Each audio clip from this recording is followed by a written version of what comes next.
हन्ता सन्तानहन्तारो यत्पादां तान्निजाचार्यान् प्रणमामि मुहुर्मुहुः। यदनुग्रहतो जन्तु सर्वदुःखातिगो भवेत् तमहं सर्वदा वन्दे श्रीमद्वल्लभनन्दनम्। अज्ञानतिमिरान्धस्य ज्ञानाञ्जनशलाकया चक्षुरुन्मीलितं येन तस्मै श्रीगुरवे नमः।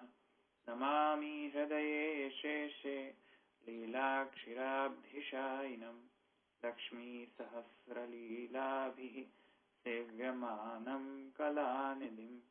चतुर्भिश्च स्त्रिभिस्तथा षड्भिर्विराजते योऽसौ पञ्चधारदये मम।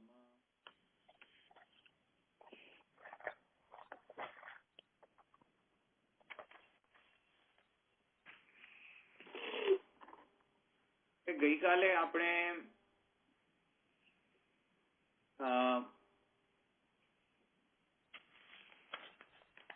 આપણો અધિકરણ હતો ગુહામ પ્રવિષ્ટાધિકરણ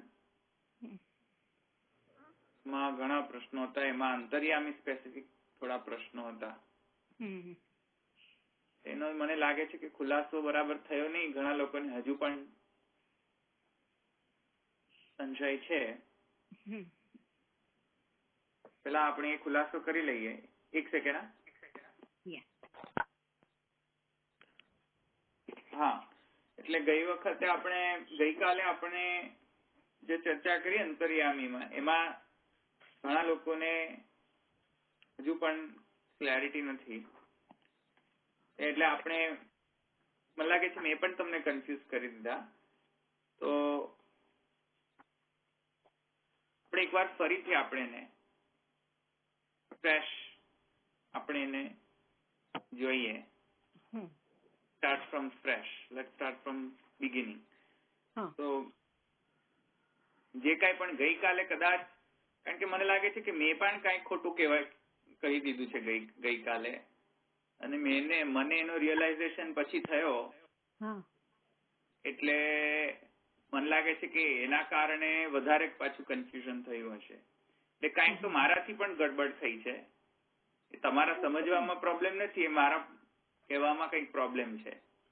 એટલે લેટ્સ રેક્ટિફાઈ. તો આપણે પહેલા જે સર્વનિર્ણયમાં જે કહેવામાં આવી છે વાત, એ આપણે પુરુષોત્તમજી દ્વારા સમજીએ કે અંતર્યામી એટલે શું. તો મને લાગે છે ગઈકાલે ક્યાંક તો બફાઈ ગયું છે, ક્યાંક તો. એટલે આપણે લેટ્સ સ્ટાર્ટ ફ્રોમ બિગિનિંગ. બરાબર. જે કઈ પણ ગઈકાલે સમજ્યા એ બધું તમે એને ઇરેઝ કરો, અત્યારે ફરીથી એને સમજો. બરાબર. એટલે અંતર્યામી સ્પેસિફિક, આ અધિકરણ સ્પેસિફિક નહીં. બરાબર. હવે જો મહાપ્રભુજી અહીંયા 122 કારિકામાં એમાં કહે છે સમષ્ટિ રીત્યા, એટલે અનંત્યેભિ કાર્યાણામ ગુણભેદો દ્વિધા મતઃ સમષ્ટિ વ્યષ્ટિ ભેદેન કેવલ જડ જીવતા સર્વેષાં ત્રિગુણત્વાદ્વિ ત્રયો ભેદા પૃથગ્મતા આધિદૈવિકમ અધ્યાત્મ અધિભૂતમ ઇતિ શ્રુતા સચ્ચિદાનંદ રૂપેણ દેહ જીવેશ રૂપિણ સમષ્ટિ વ્યષ્ટિ પુરુષો જીવ ભેદાસ્ત્રયો મતઃ. આ જે છે એ 122 શ્લોક, એમાં જુઓ તમે. એમાં અહીંયા આગળ સમષ્ટિ જે છે એ અહીંયા સમજાવી રહ્યા છે. કારણનું નિરૂપણ કરીને પછી કાર્યનું નિરૂપણ શરૂ કરતા પહેલા વ્યષ્ટિ સમષ્ટિ સમજાવી રહ્યા છે. તો સમષ્ટિ ઇત્યાદિ એટલે કે અહીંયા કહી રહ્યા છે સમ્યક અષ્ટિ એકત્વેન ગણના યસ્ય ઇતિ સમષ્ટિ મહત્કાર્યમ બ્રહ્માંડાત્મકમ સસ્યમ ચ રાશિ. એ પ્રમાણે અહીંયા સમષ્ટિની ડેફિનેશન આપી છે. અને વ્યષ્ટિની ડેફિનેશન આપી છે વિગતઃ અષ્ટિ યસ્ય ઇતિ વ્યષ્ટિ. પહેલા એકવાર એ સમજી લો કે સમષ્ટિ બરાબર સમ્યક અષ્ટિ. હા હા. વિચ્છેદ સમજી લો હમ. તો સમ્યક અષ્ટિ સમષ્ટિ અને અષ્ટિ વ્યષ્ટિ એટલે વિગતઃ અષ્ટિ યસ્ય ઇતિ વ્યષ્ટિ. ધવલભાઈ રેકોર્ડિંગ ચાલુ કર્યું છે? યા કરીશું. અષ્ટિ ધવલભાઈ અષ્ટિ એટલે શું? હા હું સમજાવું છું, પેલા લખી દો.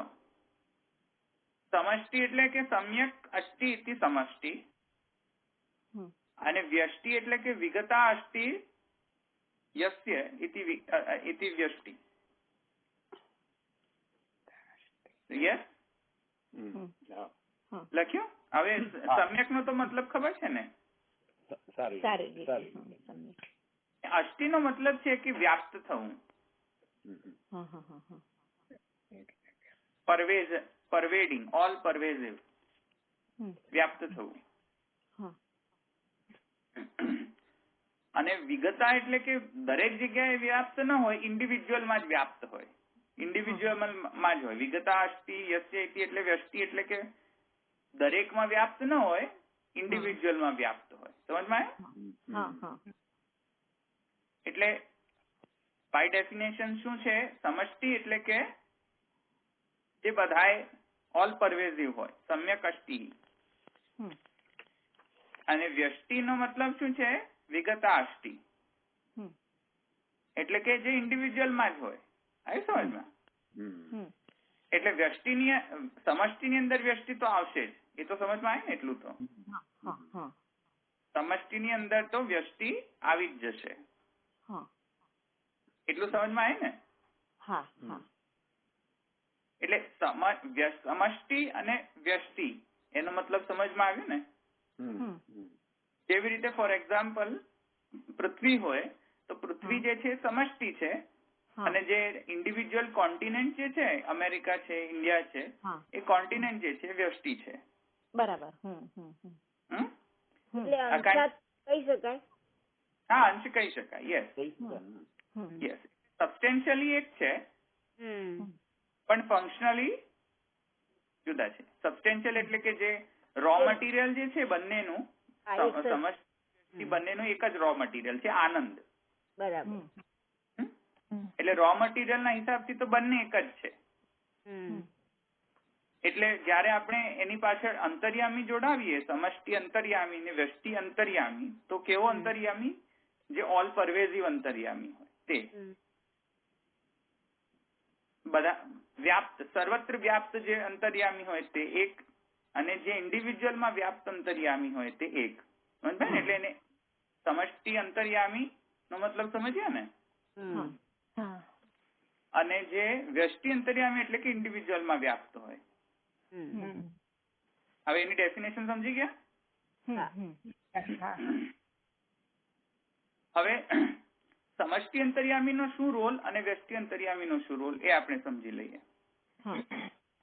તો સમષ્ટિ અંતર્યામી જે છે એ મેં જેમ તમને કહ્યું કે એ આનંદમય છે, પણ અને વ્યષ્ટિ પણ આનંદમય છે, પણ બંનેમાં ડિફરન્સ મેં તમને કહ્યું, ફંક્શનલ ડિફરન્સ છે. સર્વત્ર વ્યાપ્ત છે અને એક ઇન્ડિવિજ્યુઅલમાં જ વ્યાપ્ત છે. બરાબર. આવે સમજમાં? તો સબસ્ટેન્શિયલી તો આનંદ જ છે બંને, સમષ્ટિ અંતર્યામી કહો કે વ્યષ્ટિ અંતર્યામી કહો, બંને આનંદમય છે. પણ ડિફરન્સ એટલો જ માત્ર છે કે એક વ્યાપ્ત સર્વત્ર છે, એક ઇન્ડિવિજ્યુઅલમાં છે. પછી સમષ્ટિ ને બ્રહ્મમાં ફરક શું થયો? બ્રહ્મ અને સમષ્ટિમાં ફરક શું થયો? એટલે બ્રહ્મને આપણે ટોટલિટી કહીએ છીએ ને, અને અંતર્યામી નો મતલબ શું કરીએ છીએ આપણે? કે જે દરેકમાં અંતઃ પ્રવિષ્ટ હોય તે. અચ્છા. જે દરેકમાં અંતર પ્રવિષ્ટ હોય તેને આપણે અંતર્યામી કહીએ ને. એટલે અંતઃ પ્રવિષ્ટ હોય તેને અંતર્યામી કહીશું ને. કારણ કે બ્રહ્મ તો અંતઃપ્રવિષ્ટ પણ છે અને બહાર પણ છે, બધે જ છે. રાઈટ.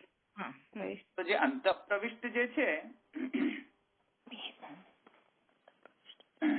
એટલે અગેન બ્રહ્મ અને અંતર્યામીમાં કોઈ ડિફરન્સ નથી સબસ્ટેન્શિયલી, બંને આનંદમય છે. વળી પાછા સમજમાં આવે ને, ખાલી ફંક્શનમાં ડિફરન્સ છે. વળી પાછું એને સમજવું જોઈએ કે વળી પાછું તમે એમ કહો કે બ્રહ્મ અને અંતર્યામીમાં વળી પાછું કોઈ ડિફરન્સ તો હોવો જ જોઈએ, પણ ડિફરન્સ સબસ્ટેન્શિયલી નથી, ફંક્શનલ જ છે ખાલી ડિફરન્સ. કારણ કે બ્રહ્મ પણ આનંદમય છે, સમષ્ટિ અંતર્યામી પણ આનંદમય છે, દ્રષ્ટિ અંતર્યામી પણ આનંદમય છે. સમજમાં? ધવલભાઈ, એમ કહી શકાય કે જે વિરાટ પુરુષમાં પ્રવેશ્યો તે સમષ્ટિ, એમ કહી શકાય? સમષ્ટિ બરાબર વિરાટ પુરુષ જ કહેવાશે. ઓકે, બરાબર સમષ્ટિ, હા બરાબર બ્રહ્મ, બરાબર. તો જયારે જે સ્તુતિ કરીને એમાં જે પ્રવેશ કર્યો તે શું? સમજાયું નહીં મને પ્રશ્ન. આપણે ભાગવતમાં આવે છે ને બીજા સ્કંદ કે ત્રીજા સ્કંદમાં કે તત્વોએ સ્તુતિ કરી અને ત્યારે પછી બ્રહ્મા એમાં પ્રગટ્યું, ત્યાર પછી તત્વો ક્રિયા કરવા માટે શક્તિમાન થાય છે. તો એ પ્રવેશ કયો? સમષ્ટિનો અંતર્યામી. સમષ્ટિ અંતર્યામી. એક સેકન્ડ, એ અત્યારે પ્રશ્નોત્તરી નથી કરતો, હું લાસ્ટમાં પૂછજો. હું અત્યારે ફર્સ્ટ કવર અપ કરી દઉં ને પછી તમે તમારા પ્રશ્ન પૂછજો. એટલે પહેલા તો સમજી ગયા, સમષ્ટિ અંતર્યામી એટલે કે સમ્યક અષ્ટિ, વિગતા અષ્ટિ એટલે વ્યષ્ટિ. ઇન્ડિવિજ્યુઅલ રેફરન્સમાં વાપરતા હોઈએ તો એને વ્યષ્ટિ કહેવાશે, ને જો સમગ્રતયા જો એને આપણે રિફર કરતા હોઈએ તો એને આપણે સમષ્ટિ કહેવું પડશે.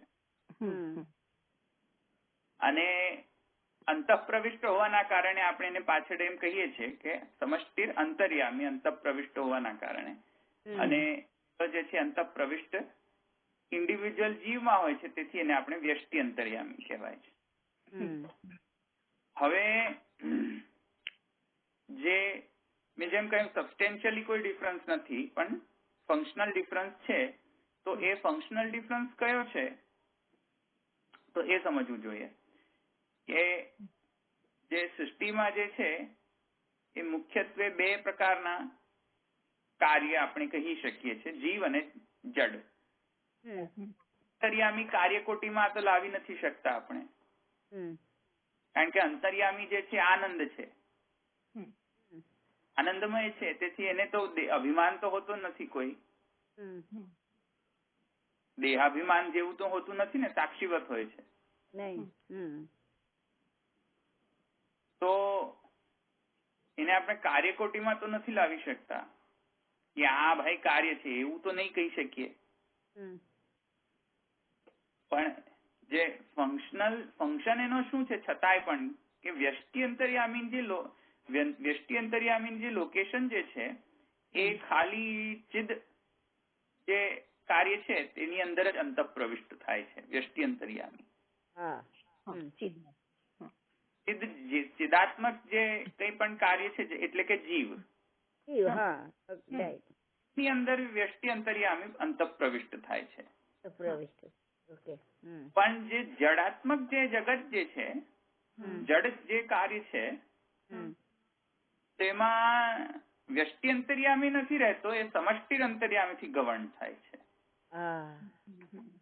હવે એવું કેમ કે એક વાત સમજો કે જીવ જે છે એ કોન્શિયસ ફિનોમિના છે, ડિસિઝન મેકિંગ પાવર છે એનામાં. અને કોન્શિયસ ફિનોમિના હોવાના કારણે શું છે કે એને જે freedom of action, freedom of knowledge અને ફ્રીડમ ઓફ ફંક્શન અને ફ્રીડમ ઓફ પરસેપ્શન, એ ત્રણેય ફ્રીડમ જે છે એ વ્યષ્ટિ અંતર્યામીના કારણે તેને મળતો હોય છે. કેમ કે સર્વત્ર જે જીવને કોઈ પણ કર્મમાં પ્રયુક્ત કરે કે કોઈ જ્ઞાનમાં પ્રયુક્ત કરે કે ભક્તિ આદિ કોઈ પણ કર્મ કે જ્ઞાન વગેરે આદિ કોઈમાં પણ જે પ્રયુક્ત કરે પ્રયુક્ત કરવામાં કોઈક ને કોઈક હિસાબથી રિસ્પોન્સિબલ હોય છે વ્યષ્ટિ અંતર્યામી. સમજમાં આવે ને? જે ફ્રીડમ મળે છે તે વ્યષ્ટિના કારણે મળે છે. કેમ કે ગવર્ન વ્યષ્ટિ કરે છે. સમજમાં આવે ને? જીવાત્માને ગવર્ન કરે છે વ્યષ્ટિ, પણ એવી રીતે ગવર્ન નથી કરતું પૂતળીની જેમ. પેલી પૂતલી હોય એમ કે આપણે કેવી પૂતલીને હલાવીએ છીએ ને પૂતલી એવી રીતે કામ કરતી હોય છે, એવી રીતે નહીં. થોડી ફ્રીડમ પણ આપે છે, ઇન્ડિપેન્ડન્ટ. સમજમાં આવે ને? કોન્શિયસ ફિનોમિના છે તેથી એને શું છે કે થોડી ફ્રીડમ તો મળવી જોઈએ ને. પેલો જડ તો શું છે? કોન્શિયસ નથી, એ જડ છે. જડની તો કંટ્રોલિંગ પાવર સ્વયં સમષ્ટિ જ રાખે છે પોતાના હાથમાં. પણ જે જીવ જે છે એ કોન્શિયસ ફિનોમિના છે અને એને ફ્રીડમ પણ આપવી છે, ઇન્ડિપેન્ડન્સ પણ આપવી છે. જેથી કરીને વ્યષ્ટિ અંતર્યામી જે છે તે અહીંયા પિક્ચરમાં આવે છે ઇન્ડિવિજ્યુઅલ ફ્રીડમના માટે. કેમ કે મેં તમને કહ્યું હતું પહેલે પણ કે વેદમાં જે કર્મકાંડ જે છે તેમાં આમ ફેસ વેલ્યુ પર તો એવું જ લાગશે કે બધી આજ્ઞાઓ જ છે, પણ વિધિ જે છે એ આજ્ઞા કરી શકતી જ નથી. એ તો અંતર્યામી એને પ્રયુક્ત કરતો હોય છે કંઈક પણ કામ કરવા માટે. આવ્યું સમજમાં? આપણે કહીએ છીએ આપણે કઈ નથી કરતા, બધું આપણને કરાવે છે. એટલે નહીં, પણ કઈ નથી કરતા એ પણ પાછું ખોટું ને. કઈ નથી કરતા અને જો બધું જ રિસ્પોન્સિબિલિટી વ્યક્તિ પર નાખી દઈએ તો પછી કર્મનો ફલ ભોગ વ્યક્તિને મળવો જોઈએ ને. એટલે આપણે એમ કે કરી શકીએ, જે કઈ કરાવે છે એમ કે એ જ કરાવે છે, આપણે કઈ કરી નથી શકતા કે કઈ રીતે કશું કહેવાય છે જીવ તરીકે. કશું કહે છે ખરા ને. એટલે એને એવું સમજવાનું છે કે સર્વત્ર કઈ પૂતલીઓ નથી આપણે જીવ, કે પરમાત્મા એ બસ ખાલી પૂતલી બનાવી છે ને એ જેમ ચાહે તેમ આપણે કરીએ છીએ. એટલે આપણે થોડે અંશે તો આપણામાં બી બ્રહ્મના જે ઐશ્વર્ય વીર્ય અસગુણ જે છે બધા આપણામાં થોડે અંશે તો છે જ. એટલે એ સમજવું જોઈએ કે પછી જો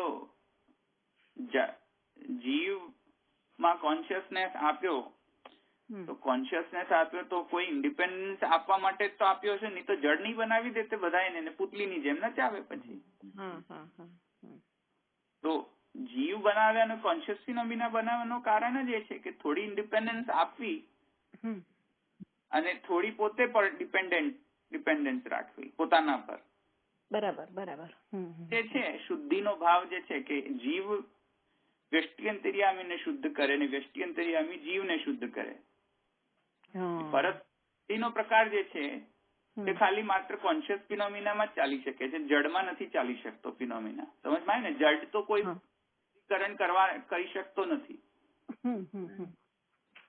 અને અંતર્યામી જે છે એ પણ શુદ્ધિ કરી નથી શકતો જડનું, કારણ કે સ્વયં જ અનકોન્શિયસ ફિનોમિના છે જડ. તો જડને નિયમ કરનારો અંદરથી કોણ કરે છે? યસ્ય પૃથ્વી શરીરમ ય પૃથ્વી ન વેદ ય પૃથ્વીમ અંતરો યમયતિ યસ્ય પૃથ્વી શરીરમ. એ આ તારો આત્મા અંતર્યામી અમૃત છે. ત્યાં આગળ સમષ્ટિ અંતર્યામી કહી છે. સમજમાં આવે? કારણ કે જે પૃથ્વી જે છે એ જડાત્મક છે. સમજમાં આવે ને? ત્યારે એમ કહીએ કે યસ્ય આત્મા શરીરમ ય આત્મા ન વેદ યસ્ય આત્મા શરીરમ ય આત્મા અંતરો યમયતિ. ત્યાં આગળ જયારે ઇન્ડિવિજ્યુઅલમાં આવે ને વાત ત્યારે વ્યક્તિ સમજવી જોઈએ. સમજમાં આવ્યું? એવી રીતે દ્વા સુપર્ણા સયુજા સખાયવ સમાનમ વૃક્ષમ પરિશસ્ય જાતે, તેમાં પણ ઇન્ડિવિજ્યુઅલિટી આવી. તેથી કરીને શું સમજવું જોઈએ? ત્યાં વ્યષ્ટિ સમજવું જોઈએ. આવી સમજમાં? એવી રીતે આત્મનસ્તુ કામાય સર્વમ પ્રિયમ ભવતી. એ જે છે નવારે સર્વસ્ય કામાય સર્વમ પ્રિયમ ભવંતી, આત્મનસ્તુ કામાય સર્વમ પ્રિયમ ભવતી. ત્યાં પણ ઇન્ડિવિજ્યુઅલ ની વાત છે એટલે શું આવશે? વ્યષ્ટિ આવશે. એ રીતે એ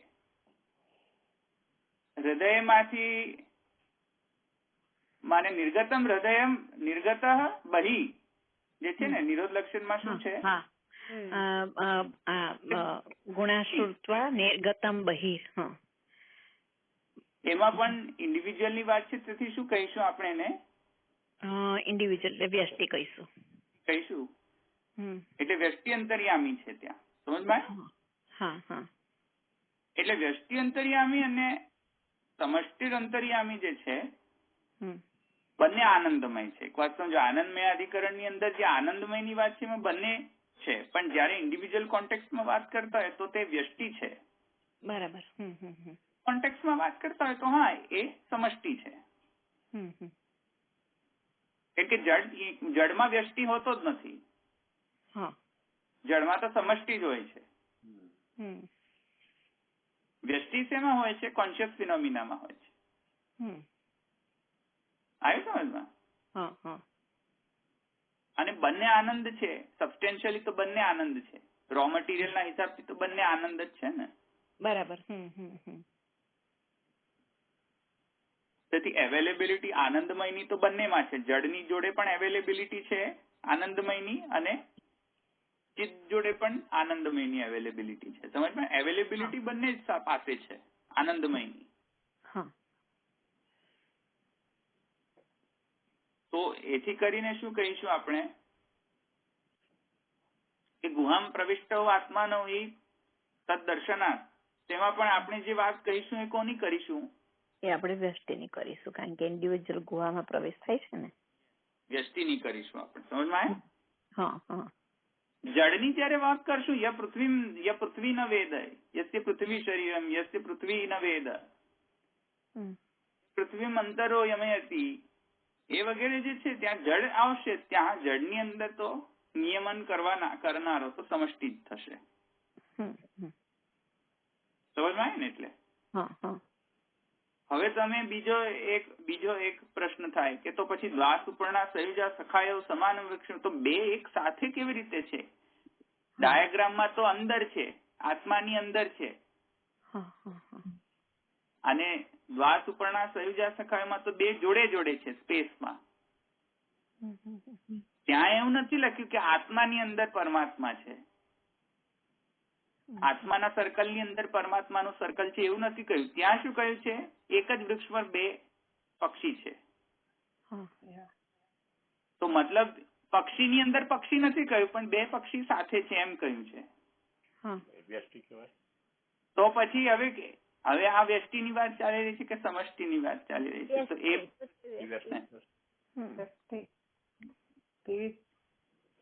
તો બંનેનું નિયમન, બંનેનું કન્સિસ્ટન્સી કેવી રીતે કરવી? તો એમાં એવું સમજવું જોઈએ કે ત્યાં જ્યાં દ્વાસ ઉપરના સંયુજા સખાયો સમાન વૃક્ષમ પરિશસ્વ જાતે કહ્યું હોય, સ્પેસના અર્થમાં નહીં લેવું કે એક ચકલી અને બાજુમાં બીજી ચકલી,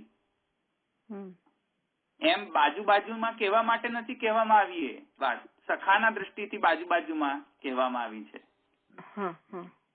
એટલે એ એક ચકલી બેઠી છે ને બીજી ચકલી બાજુમાં બેઠી છે, તેથી કરીને એક ચકલી આત્મા અને આત્માની જોડે જોડે વ્યષ્ટિ અંતર્યામી એમ નહીં સમજવું જોઈએ. જોડે જોડે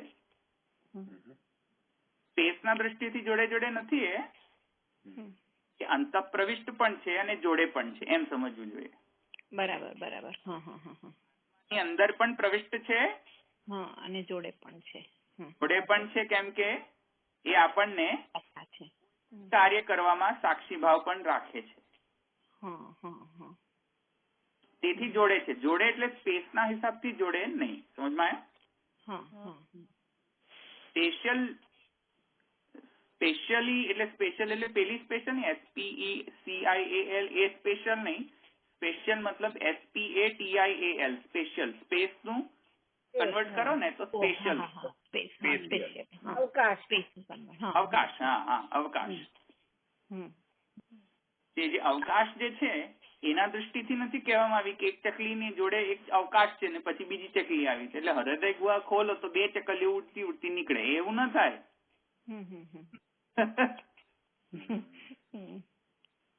એટલે સ્પેસના દૃષ્ટિથી નથી કઈ સ્પેશિયલ આ એનાલિસિસ નથી, આ ફંક્શનલી જોડે છે એમ સમજમાં, ફંક્શનના દૃષ્ટિથી જોડે છે પણ એના લોકેશનના દૃષ્ટિથી તો અંતઃપ્રવિષ્ટ છે સમજમાં. એટલે ચિદમાં અંતઃપ્રવિષ્ટ છે. અંતઃપ્રવિષ્ટ છે. હા, પેલો જે ડાયાગ્રામ કર્યો ને જો આનંદમય કોષ એ જ એવી રીતે. અચ્છા, આનંદમય. અચ્છા, પેલો ડાયાગ્રામ જે એટલે એ ડાયાગ્રામ ના હિસાબથી સમજવું જોઈએ તો એ રીતે વ્યષ્ટિ થશે, વ્યષ્ટિ અંતર્યામી. હવે પ્રશ્ન પૂછો. હવે કોઈને પ્રશ્ન છે? હા, એ તમે જે શુદ્ધિની વાત કરી ને એ મને ન સમજાયું. એટલે એમાં એવું છે અંતઃકરણની શુદ્ધિ થઈ ને એ જ વ્યષ્ટિની શુદ્ધિ કહેવાશે ને. તો પછી અંતઃકરણ આપણે કહીએ છીએ ને કે શ્રવણ કીર્તન સ્મરણ થી એમ કે અંતઃકરણ શુદ્ધ થાય છે. તમે કહો ને બંને એકબીજાને શુદ્ધ કરે છે. એક વિરજા હોમ મંત્ર છે તૈત્તરીય આરણ્યકમાં. એમાં જુઓ, પૃથિવ્યાપસ્તેજો વાયુર આકાશા મે શુદ્ધ્યંતામ જ્યોતિ આત્મા મે શુદ્ધ્યંતામ જ્યોતિરહમ વિરજા અંતરાત્મા મે શુદ્ધ્યતામ જ્યોતિરહમ વિરજા પરમાત્મા મે શુદ્ધ્યતામ જ્યોતિરહમ વિરજા. અહીંયા જુઓ, મંત્રમાં શું કહે છે કે આત્મા મે શુદ્ધ્યતામ, મારી આત્મા શુદ્ધ થાય. અને પછી શું કહે છે પરમાત્મા મે શુદ્ધતા, મારી પરમાત્મા પણ શુદ્ધ થાય. તો જો શુદ્ધિનો કતો સંસ્કાર છે જ અહીંયા. જુઓ, પરસ્પર શુદ્ધિનો પ્રકાર છે. આત્મા પરમાત્માને શુદ્ધ કરે, પરમાત્મા આત્માને શુદ્ધ કરે. એ પ્રકાર છે વેદનો.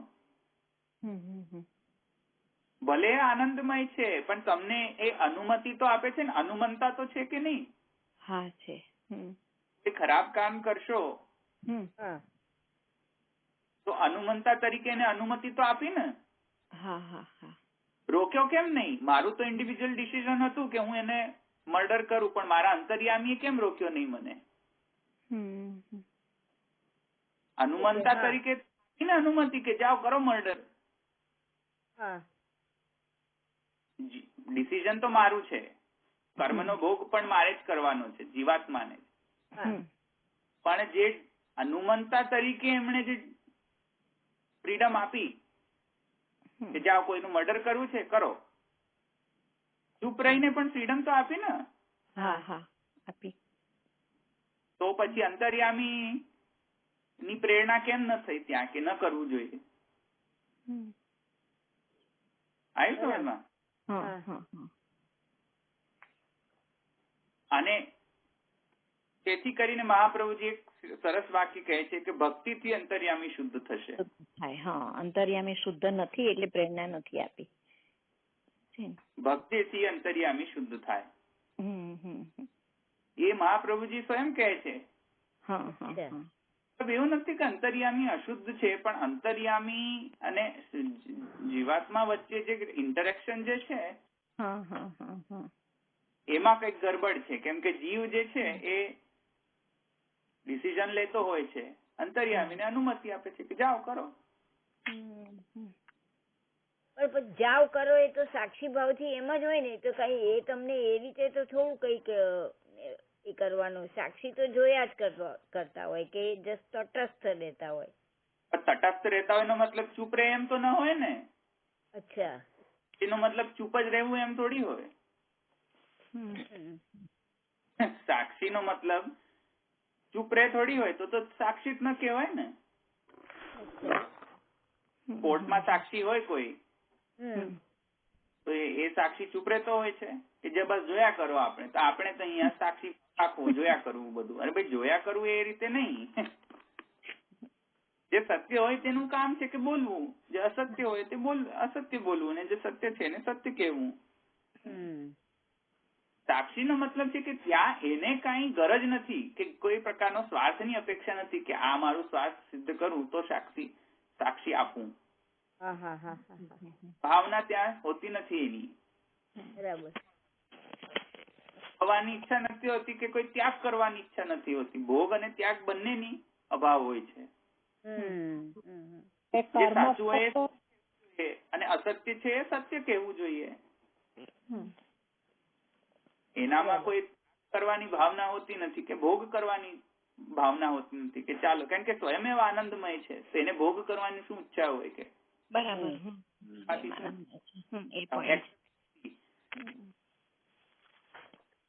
તો સમજમાં આવે ને? અંતર અને અંતર્યામી બંનેમાં કઈ સરખામણી છે? સરખું કઈ હે? અંતર અને અંતર્યામીમાં બી કઈ સરખામણી ખરી? આ બી કે અંતર શુદ્ધ છે. અંતર એટલે અંદર, ચોખ્ખી ભાષામાં, અને અંતર્યામી એટલે કે આપણો આ અંતર્યામી જીવાત્માને અંદર અંતઃ પ્રવિષ્ટ જે છે વ્યષ્ટિ અંતર્યામી તે. આપણે અંદર શુદ્ધ છે, આપણે અંતર શુદ્ધ છે એમ કહીએ ને. એટલે અંદર પૂછી રહ્યા છો કે જીવના અંદર પૂછી રહ્યા છો, એ પાછું ડિપેન્ડન્ટ થાય. અંતર મતલબ શું? અંતર શરીરના કન્ટેક્સમાં પૂછતા હો તો અંતર મતલબ તો થશે જીવાત્મા, અને જીવાત્માના કન્ટેક્સમાં અંતર પૂછતા હોય તો એ અંતર્યામી થશે. એ તો કન્ટેક્સ્ટ શું છે એના પર કઈ રિલેટિવ ટર્મ છે ને, એબ્સોલ્યુટ ટર્મ તો છે નહીં અંતર એટલે.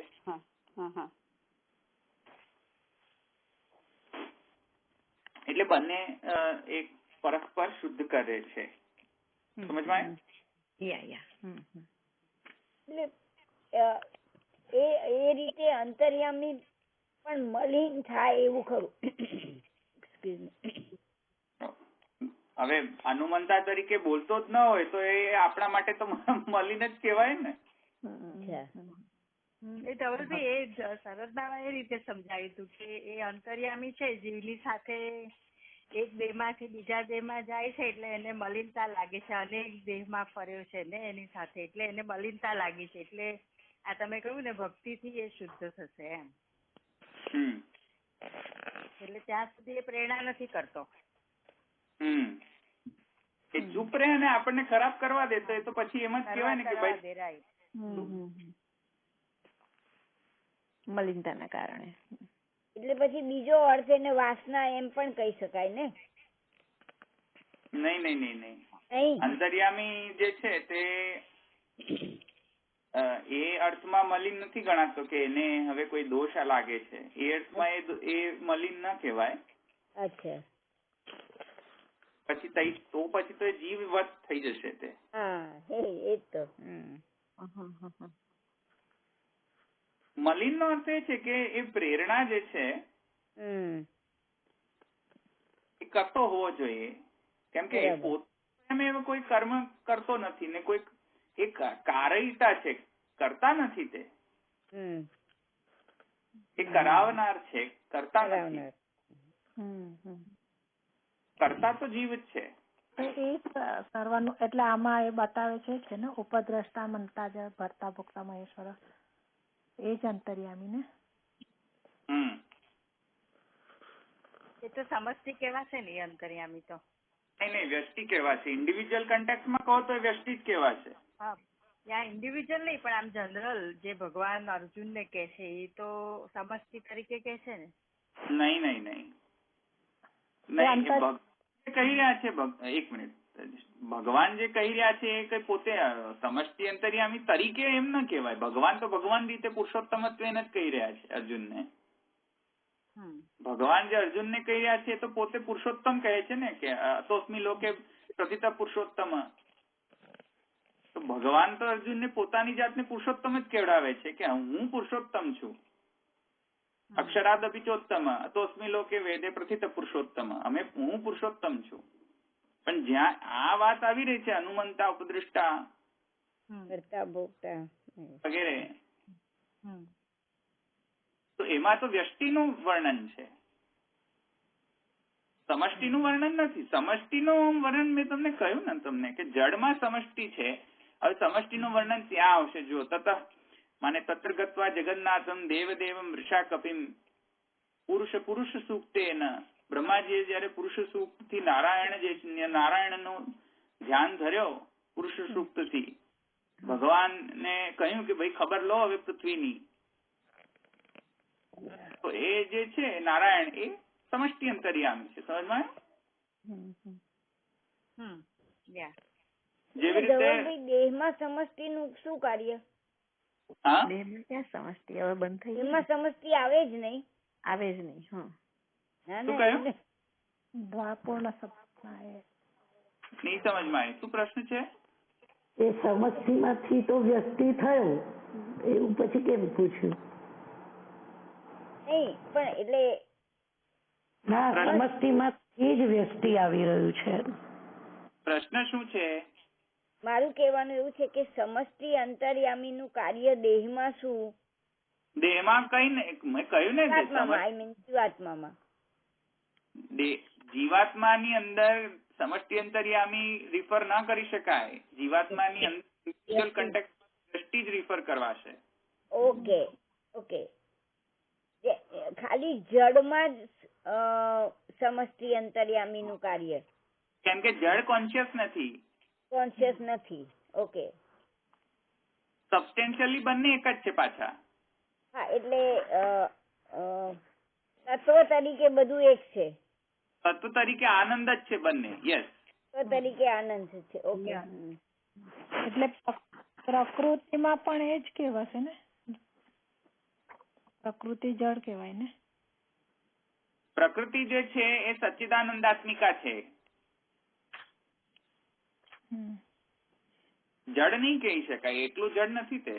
એમાં સચ્ચિદ ને આનંદ ત્રણેય છે. સત્વરજ તમો ગુણ જે છે હા, એ સદમાંથી સદ નો પાસામાંથી સદ પ્રકટ થાય છે, ચિદમાંથી રજ પ્રકટ થાય છે અને થાય છે. હા, તો 3 ગુણ આવ્યા ક્યાંથી? સચ્ચિદાનંદ માંથી જ આવ્યા ને. તો દૈવી ગુણમય છે પ્રકૃતિ તો. એટલે જે સમષ્ટિ અંતર્યામી છે તેનું કાર્ય છે જગત ઉદ્ધારાર્થ, જગત ઉદ્ધાર કરવો, અવતાર લેવો. અક્ષર બ્રહ્મની બહારની વાત છે સમષ્ટિ અંતર્યામી. અક્ષર બ્રહ્મની બહારની વાત. અક્ષર બ્રહ્મ રૂપી જે પ્લેટફોર્મ છે કાર્યનું, બહાર રહીને અક્ષર બ્રહ્મનો ઉદ્ધાર કરવો, માને જીવો ઉદ્ધાર વગેરે જે કાર્ય જે છે અવતાર કાર્ય, એ સમષ્ટિ અંતર્યામીનો કાર્ય છે, સૃષ્ટિનો નથી. ઓકે, એટલે હૃદય ગુહામાં જીવ અને વ્યષ્ટિ અંતર્યામી. હવે અને જયારે કહો ત્યારે સ્પેસના કન્ટેક્સમાં નહીં કહો, એમને અંત પ્રવિષ્ટ કહો. એટલે જીવાત્માની અંદર કે સાક્ષી રૂપ કે જે રીતે આપણે કહીએ તે ફંક્શનલી જોડે છે, ફંક્શનલી જોડે છે. હવે ક્લિયર છે? યા ક્લિયર છે. થોડું કોમ્પ્લિકેટેડ છે પણ યા કોમ્પ્લિકેટેડ તો છે જ. હવે આપણે આવીએ ગુહામ પ્રવિષ્ટ. એટલે કાલનું જે લખેલું છે એ જરા તમે ઇરેઝ કરી દેજો. આ રીતે તમે સમજજો. હા કઈ વાંધો નહીં.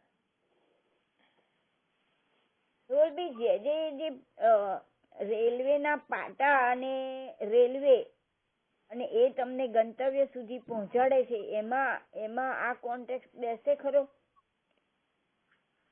મને ખ્યાલ નથી એ શું વાત હતી તે. કારણ કે એટલે મને એવું લાગે છે કે જીવનો પ્રયત્ન એવો હોવો જોઈએ. રેલવે તમારે રેલવેમાં બેસવું જ, પણ પહોંચાડનાર પાટા છે, રેલવે તમને નથી પહોંચાડતી.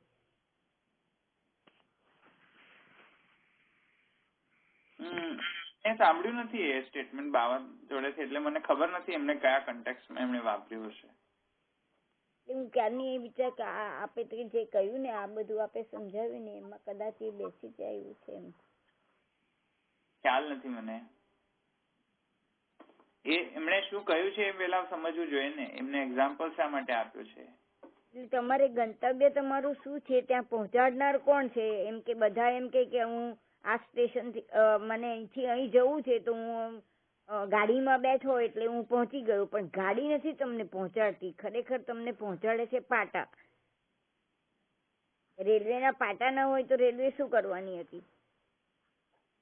એટલે તમે કોની સાથે તમારો સરખામણી પ્રયત્ન હોવો જોઈએ. એટલે તમે ગાડીમાં બેસ હા જી. શાની સાથે કોની સાથે સરખામણી કરો છો ક્લિયર કરો તો મને સમજમાં આવે. એટલે આ સાક્ષી રૂપે કે જે આપણે કહીએ છીએ કે જીવાત્મા એ બી પ્રયત્ન તો કરવો જ જોઈએ ને, એ પ્રેરણા કરે એ બરાબર છે, પણ જીવને બી પ્રયત્ન તો કરતા કારયિતા જે વાત થઈ રહી છે ને, હમણાં એક એ ના આવ્યું કે આપણે કશું કરતા નથી એમ, કે એ કરાવે તે કરીએ એમ. તો તમે એ કરાવે એ કરીએ તો પાટા તો ત્યાં છે જ, પણ તમારે બી ગાડીમાં બેસવું જોઈશે ને જવું જોઈશે, એટલું તો તમારે કરવું પડશે ને. હા, એ વાત મેં સ્પષ્ટ કરી ને કે જે ઇન્ડિપેન્ડન્સ આપી છે આપણને, હિસાબથી આપણે તો કરવું તો પડશે જ આપણે. એક્ઝેક્ટલી. તો એટલે પ્રેરણા કરવા વાળો અને જીવ બંને થઈને તો તમે ગંતવ્ય સુધી તમારે જ્યાં જવું છે ત્યાં તમે પહોંચશો. એટલે માત્ર એ પ્રેરણા કર્યા કરે પણ જીવનું કઈ કાર્ય જ ન હોય તો શું કરવાનું? હા, એ મેં કહ્યું ને, બંનેની એ પરસ્પર શુદ્ધિકરણ થવી જોઈએ. જીવ શુદ્ધ કરે, અંતર્યામીને શુદ્ધ કરે અને અંતર્યામી જે છે જીવને શુદ્ધ કરે. બંનેની પરસ્પર જે શુદ્ધિનો પ્રકાર છે તે પ્રમાણે થવો જોઈએ. ભક્તિથી શુદ્ધ થઈ શકે છે. ભક્તિ, હા, એ વધારે ઇમ્પોર્ટન્ટ છે. એ વાત બરાબર. હવે આપણે પાછા પ્રકરણ ઉપર આવીએ, અધિકરણ પર. ऋतं पिबन्तौ सुकृतस्य लोके गुहां प्रविष्टौ परमे परार्धे छाया तपौ ब्रह्मविदो वदन्ति पंचाग्नयो ये च तृणाचिकेता. એમાં આપણે આટલા બધા સંશય આપણે ઉત્પન્ન કર્યા હતા કે કોઈક બે ની વાત થઈ રહી છે. એમાં ગુહામ જે છે એક વચન છે અને છાયા અને આતપ એવા નામથી કહ્યું છે, બોલાવી રહ્યા છે બંનેને. અને ઋતનો પાન બંને, એક જ ઋતનો પાન બંને કરી રહ્યા છે. તો આ પ્રકારે વર્ણન હોય તો એ કોનું વર્ણન સમજવું? એમાં પૂર્વ પક્ષીનો સ્ટેન્ડ છે કે બદ્ધ અને મુક્ત જીવનો પ્રકરણ છે. સિદ્ધાંતિનો પક્ષનો એ દાવો છે. સિદ્ધાંતિ એમ કહે છે કે નહીં, તે જીવ અને બ્રહ્મનો વર્ણન છે. જયારે બ્રહ્મ કહીએ ત્યારે આપણે અહીંયા શું સમજીશું? વ્યષ્ટિ અંતર્યામી સમજીશું. એટલે બ્રહ્મ, અહીંયા શબ્દ તો બ્રહ્મ વપરાયેલો છે, પણ કેમ કે એ દ્વિતીય પાદ અંતર્યામી સૂચક છે તો મેં સમજાવ્યું હતું ગઈ વખતે, પહેલા જ ફર્સ્ટ જયારે દ્વિતીય પાદ શરૂ કર્યું ત્યારે. તો એ અંતર્યામીના અર્થથી જો આપણે જોઈશું તો એ વ્યષ્ટિ અંતર્યામી સિદ્ધ થશે. કેમ કે અંતઃપ્રવિષ્ટ છે ને એટલા માટે. પેલું બહારની વ્યાપકતાને નથી રિફર કરી રહ્યા, અહીંયા અંતઃપ્રવેશની વાત કરી રહ્યા છે. ઋતમ પિબંતો સુકૃતસ્ય ગુહામ પ્રવિષ્ટૌ છે ને, જો ત્યાં બ્રહ્મ શબ્દ યોગ્ય નહીં લાગે. અહીંયા તો આપણે શું કેવું પડશે? અંતર્યામી જ કેવું પડશે. અંતર્યામી. તેમાં આપણે પૂર્વ પક્ષ જોવાનો હતો, રાઈટ? મેં આપણે એટલું તો કહી દીધું હતું કે ઉત્તર શેષત્વે તું ઇન્દ્રિય મનસી ઉભયથાપી ન બ્રહ્મવાક્યમ દ્વયોર્મુખત્વેન પ્રતિપાદનાત બ્રહ્મવાક્યત્વેન એપી ન પ્રયોજન સિદ્ધિ અથ મન્યતે ઉપનિષદ પાઠાદન્યત્ર નિર્ધારાત જીવ બ્રહ્મપરત્વેપી તયોર અભેદાત બ્રહ્મપરતૈવ વાક્યસ્ય યુક્તેતિ કસ્ય નિર્ણાયકત્વમ પ્રકરણસ્ય અર્થસ્ય વા ઇતિ ઉભયોરપી સંદિગ્ધત્વાત અયુક્તો વિચારેતિ ચેત ઉચ્યતે સંદેહવારકમ શાસ્ત્રપદશક્ત્યા તુ નિર્ણયઃ જીવાદ ઉત્કર્ષ શબ્દેન દ્વયોર્વાક્યેપી ન ક્ષતિઃ.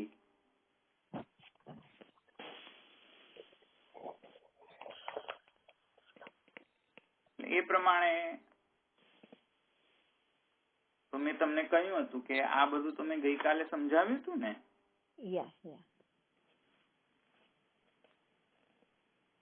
બદ્ધ મુક્ત જીવ કેવી રીતે થાય છે?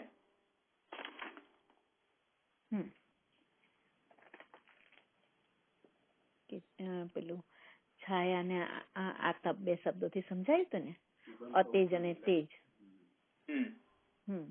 અને તેને એમ કે પેલું પીબંતું કહ્યું હતું, બ્રહ્મને તો એમ કે સ્વર્ગની કે મોક્ષની અપેક્ષા ના હોય, તો એવું સ્વર્ગ સુખ કે મોક્ષની અપેક્ષા કોને હોય? તો આ બધા જીવને એની અપેક્ષા સ્વર્ગ સુખ કે સ્વર્ગની અપેક્ષા હોય, અને જે મુક્ત જીવ છે ને મોક્ષની અપેક્ષા હોય. એટલે એ રીતે બધા જીવને મુક્ત જીવ આવી રહ્યું હતું, એવું કાલે આપણે સમજ્યા હતા. અને પછી પેલા નચિકેતાના પ્રશ્નથી થોડુંક સમજ્યા હતા ને. હા, એટલે પૂર્વ પક્ષ આપણે લેવાનું છે. પૂર્વ પક્ષીનો સ્ટેન્ડ જુઓ, અહીંયા શું સમજે છે પૂર્વ પક્ષી, એને કેવી રીતે જસ્ટિફાય કરે છે પૂર્વ પક્ષી કે આ બંને બદ્ધ અને મુક્ત જીવ છે. જસ્ટિફિકેશન એ કહે છે તત્ર બ્રહ્મ પ્રકરણસ્ય સામાન્યત્વાत्. પૂર્વ પક્ષી કહે છે કે ત્યાં આ બ્રહ્મ જે છે એ તો સામાન્યતઃ છે. સામાન્ય કોમનાલિટી જે છે બધી જ વલ્લીમાં, એમાં બ્રહ્મ પ્રકરણનું જો તો સામાન્યત્વ છે.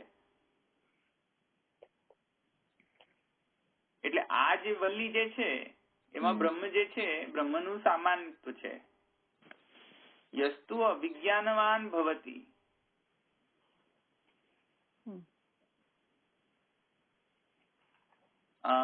इति अग्रे विद्वद्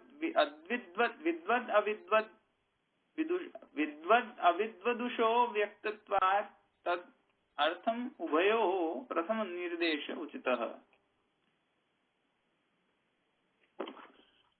એક તો પહેલા એમ કહ્યું વલ્લીમાં એ પ્રકરણની અંદર આ બધું પૂર્વ પક્ષીનો સ્ટેન્ડ છે, એટલે આને સિદ્ધાંત નહીં સમજતા. ત્યાં એમ કહે છે કે જો કે બ્રહ્મ પ્રકરણ તો છે સામાન્યતઃ, પણ વિશેષતઃ શું કોનું વર્ણન કરવામાં આવ્યું છે? તો એ કહી રહ્યા છે યસ્તુ અવિજ્ઞાનવાન ભવતિ. જે અવિજ્ઞાની છે એટલે વિજ્ઞાન વગરનો છે, સમજમાં ને? એવું આગળ કહેવાશે ઇત્યગ્રે. સમજમાં? આગળ એ જ પ્રકરણમાં એવા બધા વાક્ય આવશે. અને ઉપરથી એમ પણ કથન છે વિદ્વાન અને અવિદ્વાન એવા જીવોનો પણ ઉભયો પ્રથમ નિર્દેશ ઉચિત. તેથી કરીને આગળ વલ્લીમાં જોશો તો આવે છે આ બધા સ્ટેટમેન્ટ. તો આ વલ્લીમાં આગળ જો બધા શ્રુતિ તમે વાંચો તો પૂર્વ પક્ષી એમ કહે છે કે યસ્તુ અવિજ્ઞાનવાન ભવતિ, વિજ્ઞાનવાન અવિજ્ઞાનવાન ભવતિ. તો એ કહી રહ્યા છે કે ભાઈ આગળ તો તમે જુઓ તેની સંગતિ કરો તો એમ લાગશે કે આ તો કોઈક અજ્ઞાની જીવનું વર્ણન છે. અજ્ઞાની જીવનું જયારે વર્ણન આવતું હોય તો એને બદ્ધ ગણવું જોઈએ. અને આગળ વિદ્વદ અવિદ્વદ એમ વિદ્વાન ને અવિદ્વાન એવા 2 પ્રકારના પણ શબ્દ આવે છે. તો એક વિદ્વાન એટલે કે જ્ઞાની એટલે કે મુક્ત જીવ, અને એક અવિદ્વત એટલે કે અવિદ્વાન એટલે કે જે અજ્ઞાની જીવ છે, બદ્ધ જીવ છે, તેનો અર્થ લેવો જોઈએ અહીંયા. તેથી કરીને અહીંયા બદ્ધ અને મુક્ત જીવોનું જ કથન છે. અને આગળ પણ એમ કહ્યું છે કે બદ્ધ જીવો જે છે તેમનું તો વર્ણન આગળ કહેલું જ છે કે ન જાયતે મ્રિયતે વા કદાચિત. અને મુક્ત જીવનું વર્ણન છે કે ભાઈ એ શોચ નથી કરતો, ધીર રહે છે, વગેરે વગેરે. આવા બધા સ્ટેટમેન્ટ જયારે આ વલ્લીમાં મળતા હોય તો શા માટે આને બ્રહ્મપરક ઠરાવો? સમજમાં આવ્યું? તેથી કરીને કહે છે કે ભાઈ આને બધાને મુક્ત જીવ ગણો. જયારે હવે વાત રહી કે ચાલો મને છાયા અને આતપ જે છે, છાયાનો મતલબ છે કે બદ્ધ અને આતપનો મતલબ છે મુક્ત. આ બધું પૂર્વ પક્ષી છે. પૂર્વ પક્ષી. ચાલો માની પણ લીધું તુષ્યત દુર્જન ન્યાયથી કે ચાલો બદ્ધ અને મુક્ત છે તે છાયા અને આતપ છે. પછી આગળ પૂર્વ પક્ષી એમ કહે છે કે હવે હું તમને એમ સમજાવું કે ઋત એટલે શું, ઋતને પીનારું એટલે શું? તો એ કહે છે મંત્રેપી હિતમ સ્વર્ગાપવર્ગ લક્ષણમ સુખમ માર્ગદ્વયસ્યાપી વિહિતત્વાत् સુકૃત લોકત્વમ.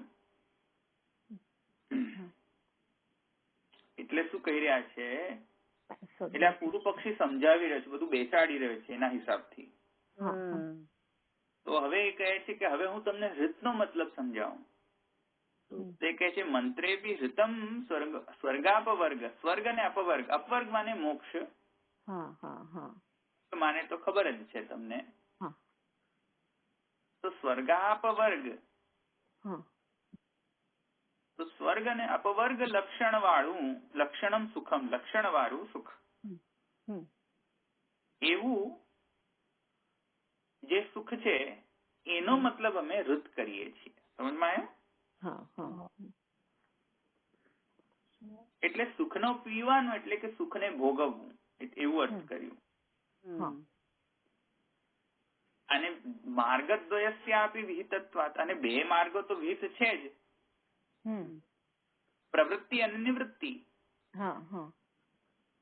તેથી કરીને કહી રહ્યા છે કે તેથી કરીને સુકૃત લોકત્વમ. તેથી જો આવું પ્રકારના બંને પ્રવૃત્તિ માર્ગથી આવૃઢ થાવ અને નિવૃત્તિ માર્ગમાં અગ્રેસર થાવ તો તમને કોઈક ને કોઈક સુખનો તો ભોગ મળશે. ઋતમ પિબંતો. બરાબર. એના કારણે શું થશે?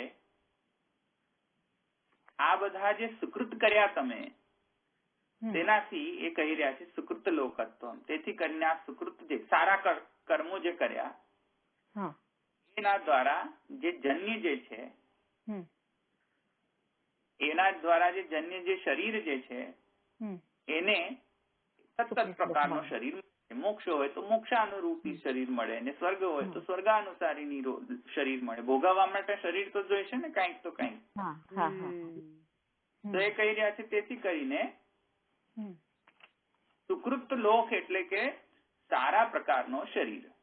લોકનો મતલબ શાસ્ત્રમાં શરીર પણ કહેવાય છે. તો સમજમાં આવે છે ને?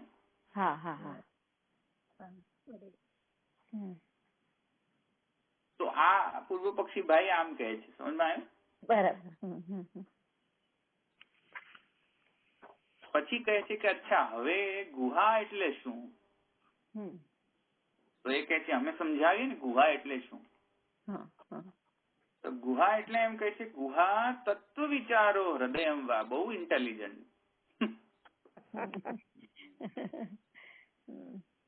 એમ કહે છે કે ચાલો ગુહાનો મતલબ શું કરીશું? તો ગુહામાં એક લક્ષણાવૃત્તિથી જો અર્થ લઈએ, આ જે છે એ તો કેટલો બધો ડીપ હોય ગુહા. એટલે લક્ષણાવૃત્તિ લાગુ કરીએ તો જે ડીપ હોય એને ગુહા કહેવાય. બરાબર. ગંભીર હોય તેને ગુહા કહેવાય. તો લક્ષણાવૃત્તિ લખીએ થી જો અર્થ કરીએ ગુહાનો તો તત્વ વિચાર કહેવાય, કેમ કે તત્વ વિચાર જ તો ગહન હોય. બરાબર. તો કહે છે ગુહા તત્વ વિચારો. ગુહાનો મતલબ તત્વ વિચાર છે. ગુહાનો મતલબ હૃદયાકાશ.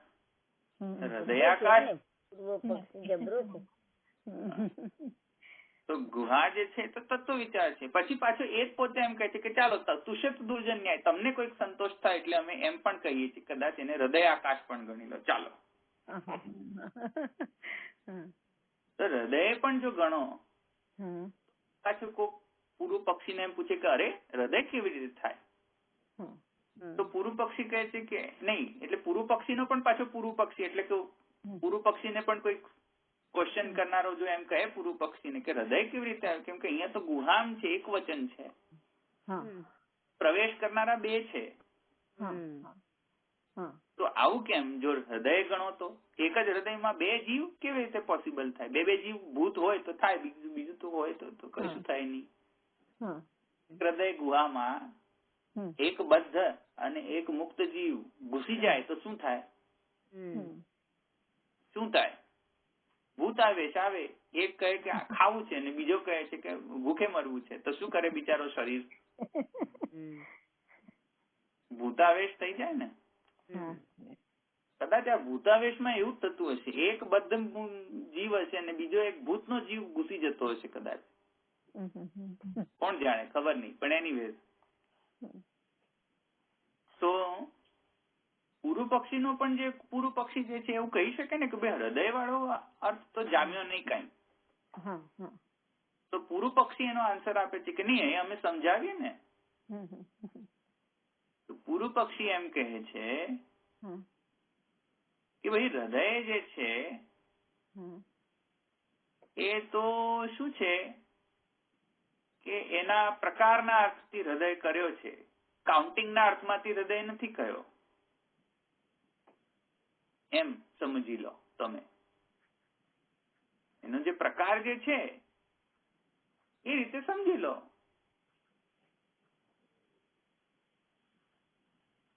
આવ્યું સમજમાં? ના, એ પ્રકારને કાઉન્ટિંગ કહ્યું એ ના સમજાયું. હો, 1 અને 2 એમ કાઉન્ટિંગ નહીં. હા 1 અને 2. હા, ઓકે. બે હૃદય કહેવાની કોઈ જરૂર નથી. એમ જ કહે છે કે ભાઈ હૃદયથી સમજી લો, હૃદયમાં બંને જણા ઘૂસ્યા એટલે બંને જણા જુદા જુદા હૃદયમાં ઘૂસ્યા એમ.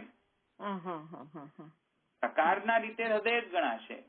પણ એમ થોડી કહે કે એક હૃદયમાં એક ગયો ને બીજા હૃદયમાં બીજો ગયો, એમ તો થોડી કહે. એટલે કહે છે કે હૃદયમાં બંને પ્રવેશ કરે, એટલે પોતપોતાના હૃદયમાં પ્રવેશ કર્યો. સમજાયું? એટલે પેલો એક હૃદયની અંદર 2 જીવ ઘૂસી જાય એ પક્ષ આવે જ નહીં. અહીંયા સુધી સમજમાં આવ્યું? આ ફરી જરા છેલ્લું વાક્ય રિપીટ કરો છો તમે? એમ કહ્યું પોતપોતાના હૃદયમાં પ્રવેશ કર્યો એમ કહ્યું ને પેલા? અંડરલાઈન કરો, જાત્યપેક્ષયા તું એકવચનમ. મહાપ્રભુજી લખ્યું છે, અંડરલાઈન કર. ત્યાં જાતિના અપેક્ષાથી એક વચન કહ્યું છે. જાતિ એક જ. જાતિ અપેક્ષા. જાતિ અપેક્ષયા તું વચનમ. કે પેલા ગુહાનો એક વચન છે. જાતિની અપેક્ષા છે, તેથી એમ જ કહેવાય છે ને કે હૃદયમાં અંતઃ પ્રવિષ્ટ થયા. એમાં એમ જાણ એવું લિટરલી નહીં લો, જાતિ અપેક્ષા લો, એની જાતિ લઈ લો એની કે હૃદય રૂપી જાતિની અંદર. જાતિની મતલબ કે એક હૃદયમાં એક ઘૂસ્યો ને બીજા હૃદયમાં બીજો ઘૂસ્યો. સમજમાં? એક હૃદયની અંદર 2 ઘૂસ્યા એવો અર્થ ન થાય જાતિ અપેક્ષાથી.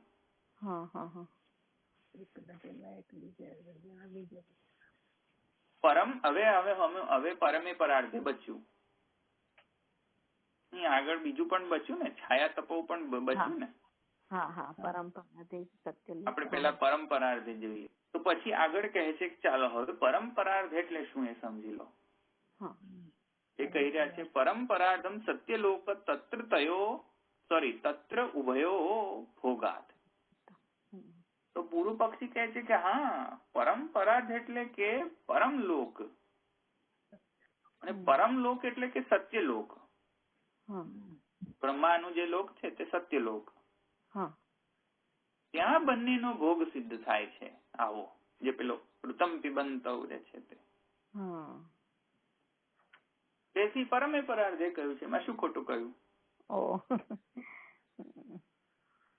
પછી કહે છે અવિદ્યા પિહિત પ્રકાશત્વાત અવિદુષ છાયા. હવે છાયા તપો કહે છે. છાયાનો મતલબ શું છે કે ભાઈ અવિદ્યાથી ઢંકાયેલો હોય તો પેલો પ્રકાશ તો ઢંકાઈ જાય ને. પ્રકાશ ઢંકાય તેથી છાયા. બરાબર. તેથી કહે છે કે જે બદ્ધ જીવ છે છાયા રૂપ છે, પ્રકાશથી ઢંકાઈ ગયેલ. પ્રકાશ ને ઢંકાવી દીધો છે તેને. પ્રકાશ આવી નથી શકતો તેને. અવિદ્યાથી ગ્રસ્ત છે. અને આતપ તો કહે છે બ્રહ્મ જ્ઞાને અતિ પ્રકાશત્વાત આતપત્વમ વિદુષ. બ્રહ્મ જ્ઞાનથી તેજસ્વી થયેલો જે છે એને આતપ કહેવાય. બરાબર. અતએવ વિદુષ સ્વરૂપમ બ્રહ્મવિદો વદંતી પંચાગ્નય ત્રિણાચિકેતા ઇતરતઃ. તેથી તો કરીને જે બદ્ધ જીવનો વર્ણન જે છે ત્રિણાચિકેતાથી કર્યો, અને જે આતપનો વર્ણન જે છે તે બ્રહ્મવિદોએ કર્યો. બ્રહ્મવિદોએ શું કહ્યું? આતપનું વર્ણન કર્યું. પંચાગ્નય ત્રિણાચિકેતા, એને તો સ્વર્ગ જ મળે ને, અંતઃકરણ શુદ્ધિ થાય. તેને એમ કહ્યું કે જેથી કરીને આને આપણે હજુ મોક્ષ નથી પામ્યો પણ અંતઃકરણ શુદ્ધ તો થયો ને બિચારો. બરાબર. કર્મથી તો અંતઃકરણ શુદ્ધ જ થાય ને. કર્મથી થાય. તો એને તમે છાયા ગણો અત્યારે, કારણ કે એને હજુ સમ્યક જ્ઞાન સિદ્ધ નથી, પણ કર્મ બધું સિદ્ધ છે એને.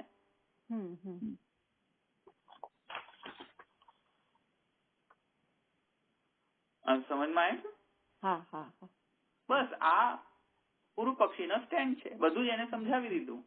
બરાબર. ઋતમ પિબંતો સમજાવી દીધું, સુકૃતસ્ય લોકે સમજાવી દીધું, ગુહામ પ્રવિષ્ટો પરમે પરાર્ધે સમજાવી દીધું, છાયા તપો બ્રહ્મવિદો વદંતી પંચાગ્નયો ત્રિણાચિકેતા એ પણ સમજાવી દીધું. કદાચ આ છે ને માયાવાદીનો કોઈ હોવો જોઈએ, ખબર નથી પડતી કોનો આ પૂર્વ પક્ષ છે, ખબર નથી પડતી હજુ. ના, માયાવાદનો સ્ટેન્ડ નથી. શંકરાચાર્યજી એમ જ કહે છે કે આ જીવ અને સગુણ બ્રહ્મનો જ વર્ણન છે. શંકરાચાર્યજી એક્સેપ્ટ નથી કરતા કે આ જીવ અને બદ્ધ જીવ ને મુક્ત જીવનો. ખબર નહીં આ કોનો સ્ટેન્ડ છે આવો. શંકરાચાર્યજીનો સ્ટેન્ડ એ છે કે અહીંયા જીવ અને સગુણ બ્રહ્મનો વર્ણન છે.